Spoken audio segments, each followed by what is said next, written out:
What's up? What's up? What's up? What we getting into today? All right.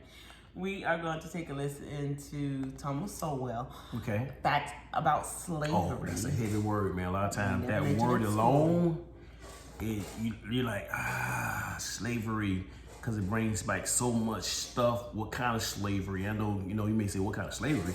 Back then, you had in the biblical days, you had slavery. The Bible said, God said, slaves obey your master. But then slavery was a whole lot different. You had people who was working off debt. They weren't getting beat up and towed down from the floor up, right? So it was taken from their homes involuntarily. So it was a whole lot different. But when the slaves came over here to America, brought to America, I guess not they didn't come. I'm sorry, they didn't voluntarily come. They was taken, but it was sold by black folks. Like me, you know what I'm saying? Sold by black folks. But they was thinking that they was gonna treat the slaves just like they treated their slaves. Right. They didn't brutally just beat them to death and rape them. You know what I'm saying? So put them on ships, ship them over here. Yeah. And the rest was history. You know what I'm saying? And that's kind of what you heard about in school. Though. Yeah. No. So in some of the books it kind of did break down. I guess it depends on the man, I just heard about Shaka Zulu. You know what I'm saying? When I was growing up, I mean, that's it. And then you got Kuta Kinte, you know what I'm saying? So when I seen stuff like that, it made me go back to school like, man, they ain't finna dog me out like that. And I looked at the white people as, okay, you did my people wrong. So now that was building hate in me. And that's not how it's supposed to be. That's not how it's supposed to be. You know what I'm saying? And I think it should have been broke down a little bit better because it deposits something in me to make me feel a certain way. If it's just in you, you got to think about other people that were also affected like that. Yeah. It's sad that you have to look at it that way, but when you have been, juked this into you to make it seem like, hey, another race is more superior than another race, yes, you begin to have certain. I mean, I actually thought that, when I got in the Word, we had as a young man, we had the Bible with white Jesus. So you thought that, okay, all right, so Jesus was white. Jesus can't be black. You know what I'm saying? You thought Santa Claus was white. So it made me feel like white people was more dominant than me. You know what I'm saying? So, but as I got older and I realized, man, at the end of the day, it took the word of God to be deposited in me to understand we all bleed the same blood, just like this shirt read. We all bleed the same blood.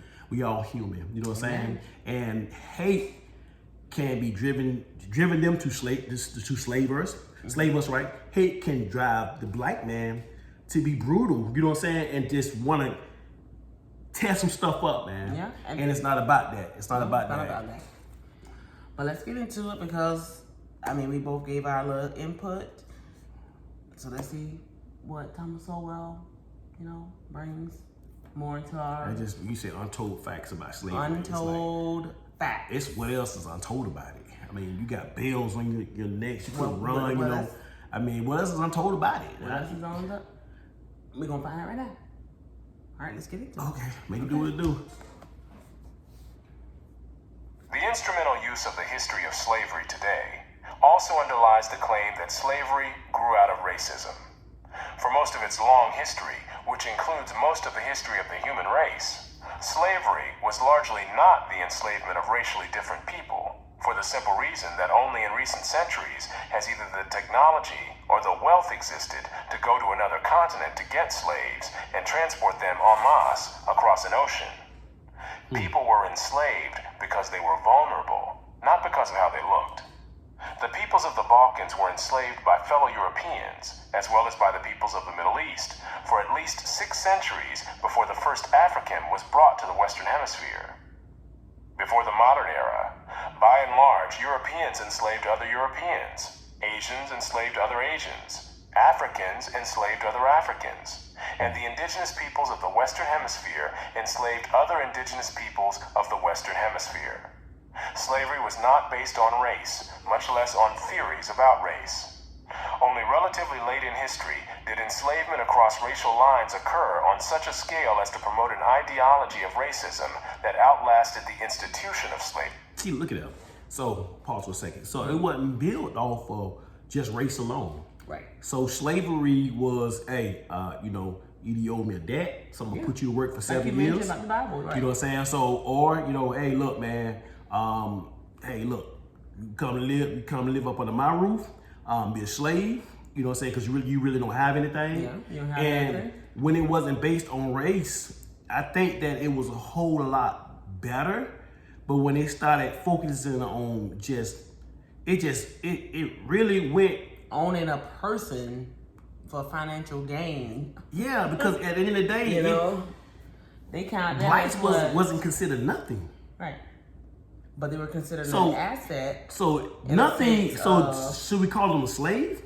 If you consider nothing, a dog was better than a black person. Well, didn't they like gauge how much a plantation owner was worth if depending on how many slaves? I mean, that's something. Yeah, he was that like an you- animal. Yeah, I mean, like livestock. Yeah. But back then in the Bible days, livestock. If you have a lot of livestock, that depends on how much you was worth. Right. I'm sorry. Right. So the more livestock you have, the more money you're worth. You know what I'm saying? So the more slaves you had, the more money you're worth. So that's why they was able to, if they was going through a hardship, they was able to take the slaves and say, hey, look, I got 5 slaves, man. I need 5 cows. So you can sell And something 2 that's worthless. Yeah.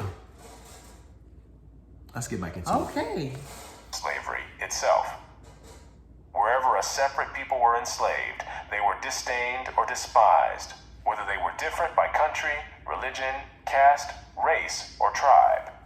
In East Africa, the Maasai were feared slave raiders, and other African tribes, either alone or in conjunction with Arabs, enslaved their more vulnerable neighbors.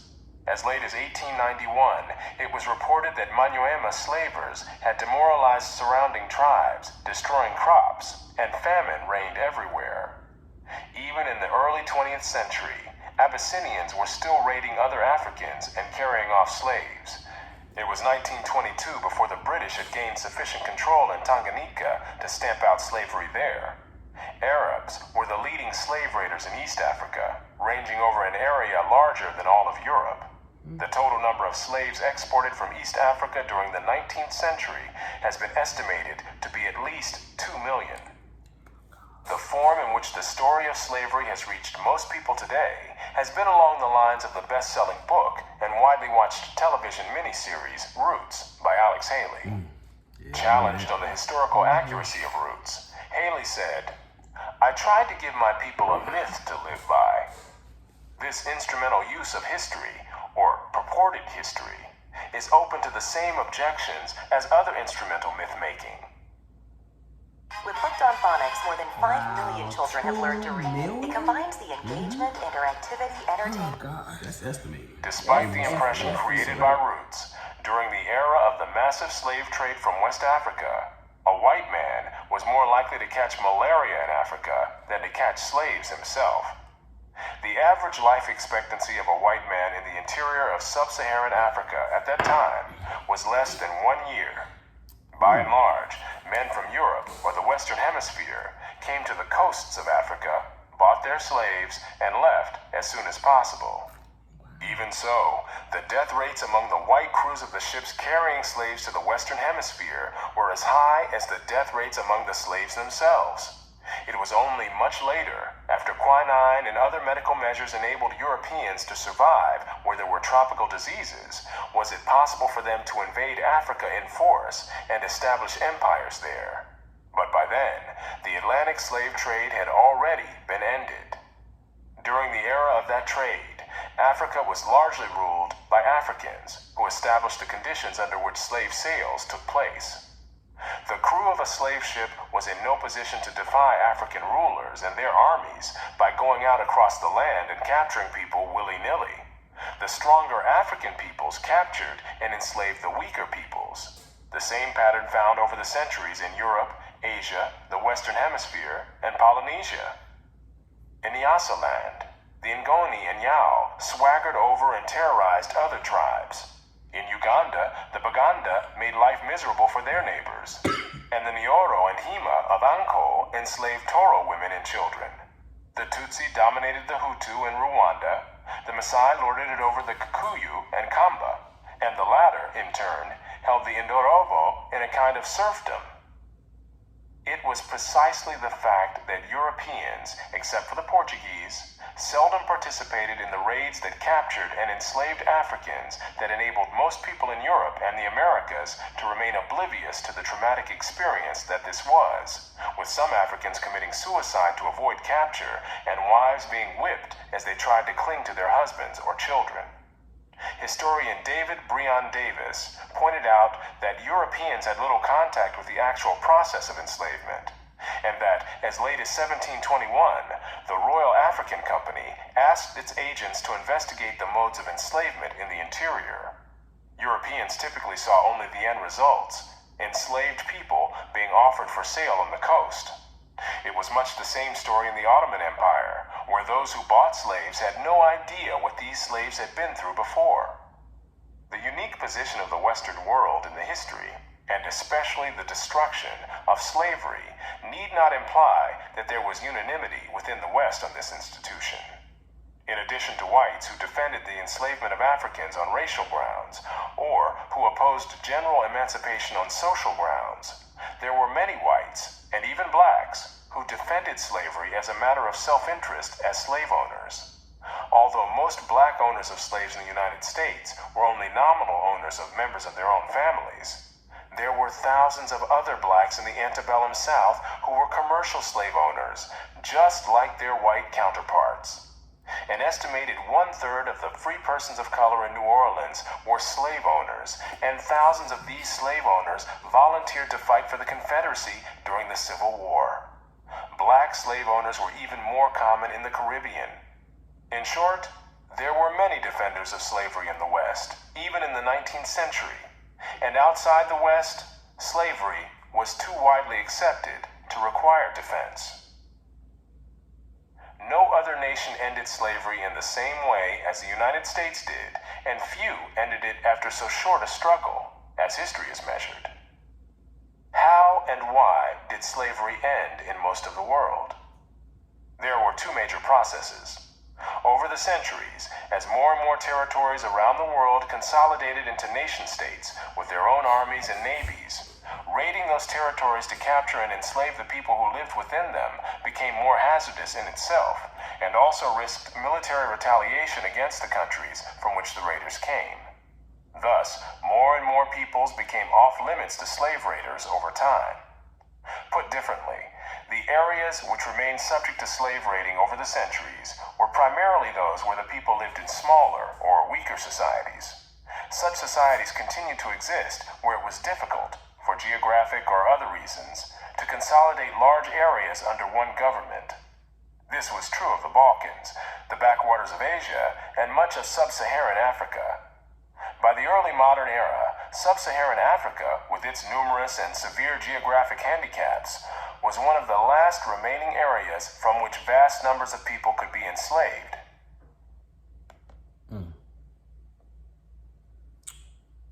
Wow.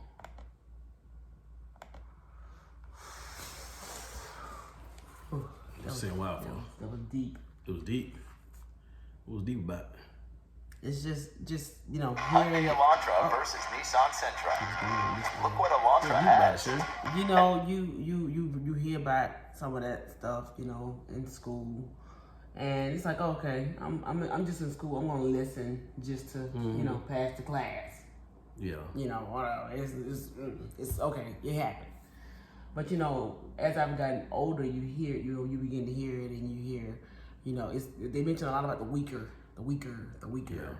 They mention a lot about that, and the word weaker, it just hit differently. I guess because I'm older now. That's like, I think about like elderly people getting taken advantage of it, but you have these healthy individuals that are being taken from their homes because of somebody else's greed, and then the person who is funding the whole entire thing wants to stay in the background and not necessarily be involved in it. That part kind of shocked me, because you're financing these excursions, but you don't want to get your hands wet, and then that was happening.